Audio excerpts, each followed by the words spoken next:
അസ്സലാമു അലൈക്കും വറഹ്മത്തുള്ളാഹി വബറകാതുഹു. ഫാമിലി വാട്സപ്പ് ഗ്രൂപ്പ് എന്ന നരകം. നമ്മുടെ മാതാപിതാക്കളിൽ ജനിച്ച സഹോദരി സഹോദരൻ, മുലകുടി ബന്ധമുള്ളവർ, ഉമ്മ, ഭാര്യ, ഉമ്മയുടെയും ഉപ്പയുടെയും സഹോദരി സഹോദരന്മാർ, വല്യുമ്മ, മക്കൾ എന്നിവരല്ലാത്ത സ്ത്രീ പുരുഷന്മാരെല്ലാം നമുക്ക് അന്യരാണ്. നമ്മുടെ ചോരയാണെന്നൊക്കെ പറഞ്ഞ് അടുത്തിടപഴകുന്ന ആരൊക്കെ ഈ ലിസ്റ്റിൽ പെടാത്തവരുണ്ടോ അവരൊക്കെ നമുക്ക് അന്യരാണ്. കാണലും തൊടലും സംസാരിക്കലും ഒന്നിച്ചിരിക്കലും നടക്കലും യാത്ര ചെയ്യലും എല്ലാം വലിയ ഹറാം.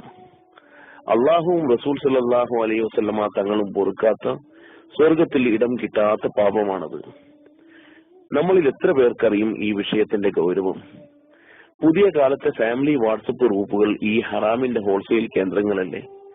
ജ്യേഷ്ഠന്റെ ഭാര്യ, അനുജന്റെ ഭാര്യ, ഉപ്പയുടെ പെങ്ങളുടെ മക്കൾ, ഉമ്മയുടെ സഹോദരന്റെ മക്കൾ, ഉപ്പയുടെ ജ്യേഷ്ഠന്റെ മക്കൾ, ഉമ്മയുടെ അനിയത്തിയുടെ മക്കൾ, ഉമ്മയുടെ ജ്യേഷ്ഠത്തിയുടെ മക്കൾ എന്നിവരൊക്കെ കസിൻ എന്ന ഓമന പേരിട്ട് സ്ഥാപിക്കുന്ന ഇത്തരം ഗ്രൂപ്പ് വഴി എത്ര ഹറാമായ ചാറ്റും കാണലും കേൾക്കലും നടക്കുന്നു. ഇങ്ങനെയുള്ള ഗ്രൂപ്പുകൾ വഴി വിവാഹിതരെന്നോ അവിവാഹിതരെന്നോ ഭേദമില്ലാത്ത പുതിയ പുതിയ സ്നേഹബന്ധങ്ങൾ. എന്തുകൊണ്ട് കുടുംബത്തിലെ സ്ത്രീകൾക്ക് മാത്രവും പുരുഷന്മാർക്ക് മാത്രവുമായി വെവ്വേറെ ഗ്രൂപ്പുകൾ ഉണ്ടാക്കാൻ തയ്യാറാവുന്നില്ല? അവരൊക്കെ നമുക്ക് അന്യരാണെന്ന് അറിയാത്തത് കൊണ്ടാണോ? അശ്ലീലമോ വികാരമോ ഇല്ലാതെ വെറും തമാശകൾ പറയലാണെങ്കിലും കുറ്റം കഠിനമേറിയതാണ്. സംസാരം നാവിന്റെ വ്യഭിചാരവും ചാറ്റ് ചെയ്യൽ കയ്യിന്റെ വ്യഭിചാരവുമാണ്. അതിന് കാരണമായവരും പ്രോത്സാഹിപ്പിക്കുന്നവരുമായ അഡ്മിനും മെമ്പേഴ്സും എല്ലാവരും റബ്ബിന്റെ മുന്നിൽ മറുപടി പറയേണ്ടവരും എന്ന കാര്യം തീർച്ച. അതിനാൽ ചിന്തിക്കുക, സമയം ഇനിയുമുണ്ട്, തൗബ ചെയ്യുക. നമ്മൾ അത്തരം കൂട്ടങ്ങൾ ഉണ്ടെങ്കിൽ ലെഫ്റ്റ് അടിക്കുക. അത്തരം ഗ്രൂപ്പുകൾ ഉണ്ടാക്കിയിട്ടുണ്ടെങ്കിൽ നമ്മൾ ആഡ് ചെയ്തവരെ റിമൂവ് ചെയ്യുക. വിഷമമുണ്ടാകും. ദീനീ നിയമം കൈപ്പേറിയാലും അനുസരിക്കാനുള്ളതാണ്. അവർക്ക് മാത്രമാണ് സ്വർഗത്തിലിടം. ചിന്തിക്കുക, അന്യ പുരുഷന്മാർ എന്റെ തുണിയിൽ പൊതിഞ്ഞ മയ്യത്ത് പോലും കാണുകയോ അറിയരുതോ ചെയ്യരുതെന്ന നിർബന്ധത്താൽ എന്റെ മയ്യത്ത് കഫൻ ചെയ്യുമ്പോൾ പോലും ശരീരത്തിന്റെ വടിവ്, അതായത് മയ്യത്തിന്റെ രൂപം മറ്റാരും കാണരുത് എന്ന്, അതുകൊണ്ട് മറ്റാരും കാണരുത്, അതുകൊണ്ട് ഈത്തപ്പനയുടെ വടം വെച്ച് കഫം ചെയ്യണം എന്ന് വസിയത്ത് ചെയ്ത ഫാത്തിമ ബീവി റളിയല്ലാഹു അൻഹ പോകുന്ന സ്വർഗത്തിൽ പോകണോ?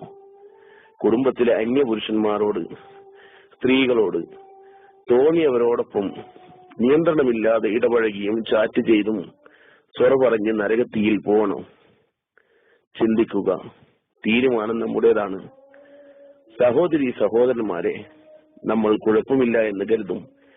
ഈ കുഴപ്പമില്ല എന്ന് മനസ്സ് പറയുന്നിടത്ത് ഇത് കുഴപ്പമാണ് എന്ന് മനസ്സ് എന്താ പറയാത്തത്?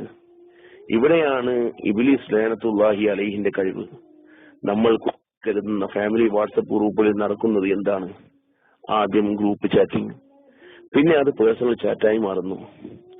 നമ്മൾ ഉമ്മമാരിൽ നിന്ന്, മദ്രസയിൽ നിന്ന് പഠിച്ച തഖ്വയുടെ പാഠങ്ങൾ ഉൾക്കൊണ്ടുകൊണ്ട് സത്യദീനിന്റെ നേരായ മാർഗത്തിൽ മരണം വരെ ജീവിച്ചു മരിക്കാൻ അള്ളാഹു നമ്മെ അനുഗ്രഹിക്കുമാറാവട്ടെ. ഇത് എല്ലാവരുടെയും ഫാമിലി ഗ്രൂപ്പുകളിലേക്കും എത്തണം. ഒരാളെങ്കിലും നന്നായാൽ അൽഹംദുലില്ലാ, അതിന്റെ കൂലി നമുക്ക് കിട്ടും. ഓർക്കുക, ഖൽബിൽ ഈമാനുള്ളവർക്ക് മാത്രമേ ലെഫ്റ്റ് അടിക്കുവാനോ അല്ലെങ്കിൽ നാം ആഡ് ചെയ്തവരെ റിമൂവ് ചെയ്യുവാനോ ചെയ്യാൻ സാധിക്കുകയുള്ളൂ. ഇത് കേട്ട് കഴിഞ്ഞ ശേഷം ഷെയർ ചെയ്യുക. അറിവുകൾ നമ്മുടെ സുഹൃത്തുക്കളിലേക്കും എത്തട്ടെ. അള്ളാഹു ഇരു ലോകത്തും വിജയിക്കുന്ന വിജയിയുടെ കൂട്ടത്തിൽ നമ്മൾ ഉൾപ്പെടുത്തുമാറാവട്ടെ. അസ്സലാമു അലൈക്കും വറഹ്മത്തുള്ളാഹി വബറകാതുഹു.